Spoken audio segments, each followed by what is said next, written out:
Господин Мирчевски, благодарам што прифативте поканата за интервју за Центарот за истражувачко новинарство Скуп Македонија.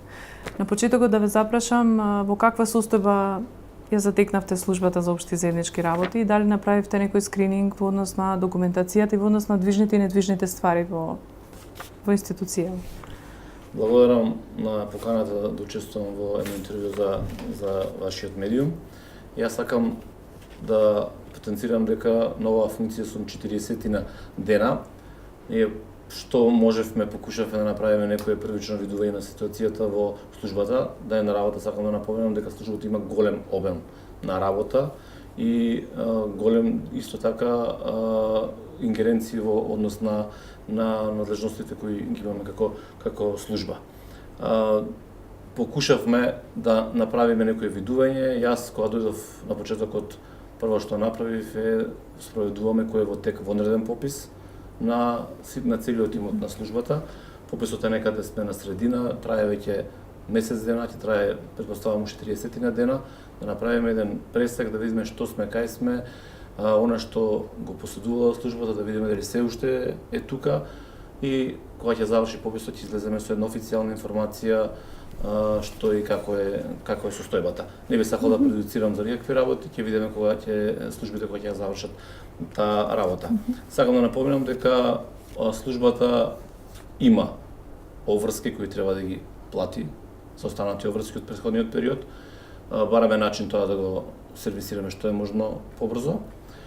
Исто така сакам да напоменам дека покрај другите обврски што ги има службата законски, во последните години една од новите обврски е градењето на добар дел од зградите во Скопје 2014 година и претежно обврските што ги имаме како служба неплатени се од тој карактер. Сакам да кажам дека службата за општи заеднички работи има своја систематизација која во делот на раководните позиции е непотполнета, така работело претходното раководство, зашто и како не можам да ви кажам, или да ви кажам дека од 5 раководители на сектори имаме само еден раководител на сектор, а од 15 раководители на оделение имаме само 5 потполнети. Другите работени се во подолните структури на службата. Може ли да кажете за колкав износ, бидејќи рековте дека имате побарување за проектот Скопје 2014, за колкав износ станува збор, за кои проекти, дали е тоа анекс кон основниот договор, дали се некои дополнителни градежни работи и за кои објекти станува збор? Значи имаме долгови, најголемиот дел долговите се за зградата која е во завршување, уште не е завршена, тоа е Факултетот за драмски уметности заедно со институции од јавна администрација кои ќе бидат во зградата. Таму имаме некаде околу 350 милиони денари обврски што ги имаме према еден економски оператор кој учествува во изградбата на тој објект и има една уште сума која се работи дополнителни кои не се на ниеден начин офатени со договорот. Треба да бараме решение како тие работи ќе ги затвараме законски, односно дали ќе правиме дополнителна набавка. Јас чекам официјални извештаи од надзорот на објектот и се разбира од службите кои овдека ја контролираат и ја тераат таа работа. Исто имаме од делот на објектите дел неподмирени обврски према некои објекти кои претходно ги градени, меѓутоа тие се во помал обем, некаде околу 70-80 милиони денари кои треба да ги исплатиме на овие претпријатија. Ова е тоа што во моментот имам пресек направено. Сакам да напоменам дека секој ден излегуваат нови работи кои воопшто не сме ги превидувале. Достасуваат некои фактури од 2015 година, кои биле од тековно одржување на некои институции со кои имале договор службата за општи заеднички работи на владата, така да во моментов не можам да направам било каква официјална информација поради зашто излегуваат нови обврски секојдневно. За кои објекти станува збор, за кои институции?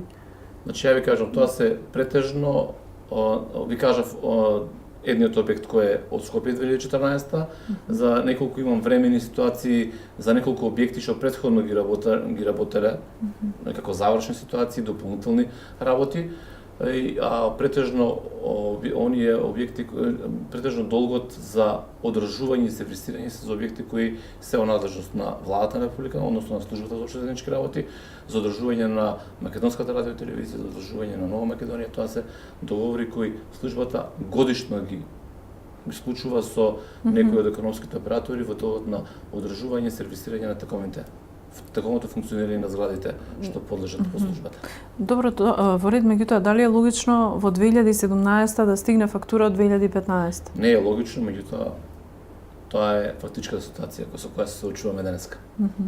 Во однос на ова што го споменавте дека освен или за проектот Скопје 2014 што спомнавте дека имате побарување од економски оператор и за второто правно лице, јас колку што успеав да разберам, за што станува збор? Тоа е правно лице кое исто има побарување, а нема договор има за договор. тоа или сите овие фирми кои имаат побарување имаат договори склучени со службата, меѓутоа не се завршени плаќањата по тоа што имаат завршено. Јас ви кажав дека правиме состаноци, правиме средби со операторите кои вршеле било какви градежни активности за службата за општи заеднички работи. Со надзорите се консултираме дали тоа е вистински завршено и дали е завршено, дали се подпишани од една страна, оскога ќе дефинираме дел од тие него сите работи ќе мораме да ги сплатиме према операторите. Значи со оглед на тоа што се грижите за трошењата на првите луѓе во државата и на дел од поранешни функционери, може ли да кажете дали направивте пресек во однос на трошењата, нивните трошења за репрезентација? Добро, јас сакам да напоменам само една работа. Значи, службата за општи заеднички работи во делот на репрезентацијата ние имаме надлежност само за нашата институција. Значи, јас се грижам само за во делот на репрезентација и трошкови само на мојата институција, каде што имаме правилник за висината и начинот на трошење на средствата за репрезентација.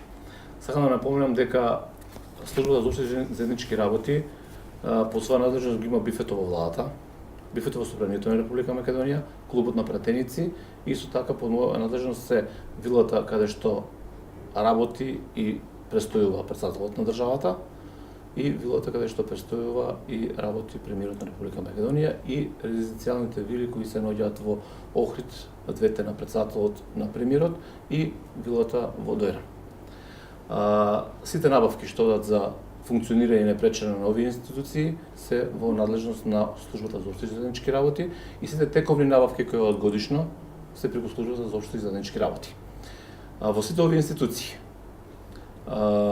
службата, односно функционерите, си имаат правилник, например во владата на Република Македонија во бифето си има правилник кој може да користи репрезентација во бифето на владата на Република Македонија. Исто се случува и во Собранието на Република Македонија. Сите останати кои користат услуги во овие објекти си плаќаат по цените кои ги имаме предвидено таму. И за тоа се издава фискална сметка, се плаќа данок на државата и сите останати работи. Сакам да напоменам дека конкретно во владата на Република Македонија генералниот секретар на владата има правилник каде што точно е наведено кој може да користи репрезентација во бифето на владата. Може да користат министрите без ресор, потпредседателите на влада, премиерот, генералниот секретар и точно се знае која е висината и колку можат да користат за репрезентација. Тоа зборувам само за објектите кои се под моја надлежност. Секоја друга институција, сите министри, сите избрани функционери во државата, како користат репрезентација, на кој начин, колкава е висината на колку може да трошат за репрезентација, си го редуваат со своји правилници и во рамките на самите институции. Дали во вашата служба или во дел од овие објекти сте утврдиле незаконитости? Дали сте ги провериле трошењата за храна или за пијалоци? Значи, службата за општи заеднички работи, односно бифињата во објектите кои ги напоменав, работи комерцијално. Значи, ние све што е потрошено, подпишано од оние функционери кои имаат право на користење на репрезентација, ние фактурираме до институцијата. Например, еден министер денеска користи услуги во бифето, подпишува сметка и ние потоа фактурираме на институцијата за да ни исплатат она што они го потрошиле. Самите институции, односно во владата генералниот секретар, води сметка, рачун, дали е тоа во рамките на дозволениот лимит кој е одобрен по правилникот. Дали генералниот секретар, односно институциите, после тоа одбиваат од платата, го прошируваат обемот на репрезентацијата, не можам да навлегувам во тоа. Јас една работа знам дека она што е искористено во институцијата, јас го фактурирам до дотичната институција и за тоа наплаќам и тоа оди на посебна жиросметка во службата за општи заеднички работи, каде што понатаму ние тие средства ги користиме за набавка на нов вид на храна и сите потреби што ни требаат за тие објекти. Добро, но дали имавте доволно време да ги погледнете тие фактури, трошења?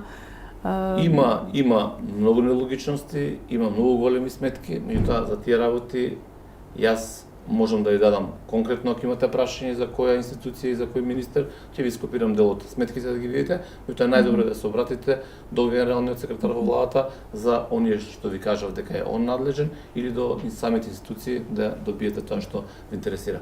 Меѓутоа, ако сакате по писмена форма да добиете информација, ќе ви дадам и од мојата институција. За колка возен парк се грижите? За кои функционери? И каква е состојбата со возниот парк и со горивото кој се користи? Значи, службата за општи заеднички работи располага со 140 возила, кои се под наша надлежност. Ние ги обслужуваме институциите во владата на Република Македонија и останатите институции има еден список кој е може да го најдете во службен вестник, каде што покрај министерствата има и други агенции и служби кои се во состав на владата на Република Македонија. Сакам да напоменам дека сите министри ги обслужуваме со возила од службата за општи заеднички работи и со возачи кои се грижат за ината сигурност, меѓутоа и за сигурноста на возилата кои се во наша надлежност. И исто така со останатите возила сме на располагање за потреба, односно по барање на институциите да извршиме соодветната услуга за нивните потреби. Има правилник на кого му следи возило, на кого му следи возач, за кои потреби и како е користењето. За ВИП личностите, односно за министрите, е 24 часовно користење на возилото со определен возач кој е во функција на самиот функционер. Ги проверивте ли тие возила во каква состојба се, бидејќи дел од министрите се пожалија дека кај нив има хаварисани возила и дека не се во возна состојба? Дали тоа пријавено кај вас? Значи, да разјасниме на работа. Службата за општи заеднички работи има 41 ВИП возило кое го користиме за министрите и за делегации кои доаѓаат во посета на Република Македонија.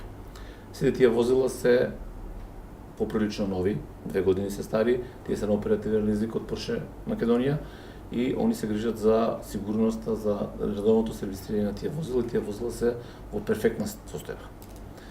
Министерствата имаат сопствени возила за кои они треба да се грижат и да си ги поправат и одржуваат да бидат во кондиција. И претпоставувам дека тоа се работи за нивните возила. Веќе они не користат други возила од службата, освен едното возило со возач кој е од наша страна дадено за нивни потреби. За сите други работи, за сите останати возила се во возниот парк во службата и ви кажав по барање за потребите на органите на управата може да ги користат. Возилата на службата се покрај овие 41 возило кои се на оперативен лизинг, останатите возила се во добра кондиција и ги користиме за потреби што ги налага службата.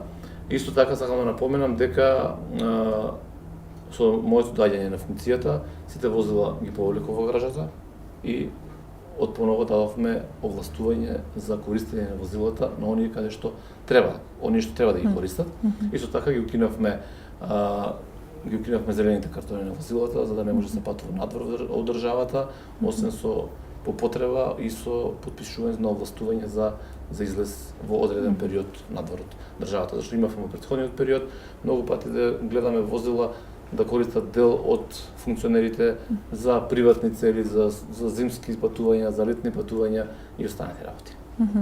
Направивте ли имате ли информација едноставно дали имало злоупотреба во однос на користењето на гориво, да кажеме, за возилата кои се во ваша надлежност? Значи, секое возило од министрите е заложено со картичка кај операторот со кој имаме случајно рамковна спогодба на годишно ниво.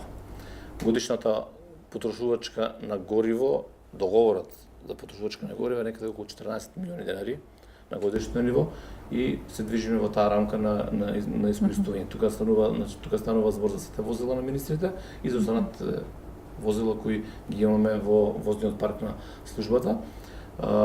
Јас ви кажав, се уште правиме пресек на работата и не би сакал да предуцирам дали некој злоупотребувал или не злоупотребувал, кога ќе имаме конкретни информации ќе ви кажеме точно што се случува и како се случува.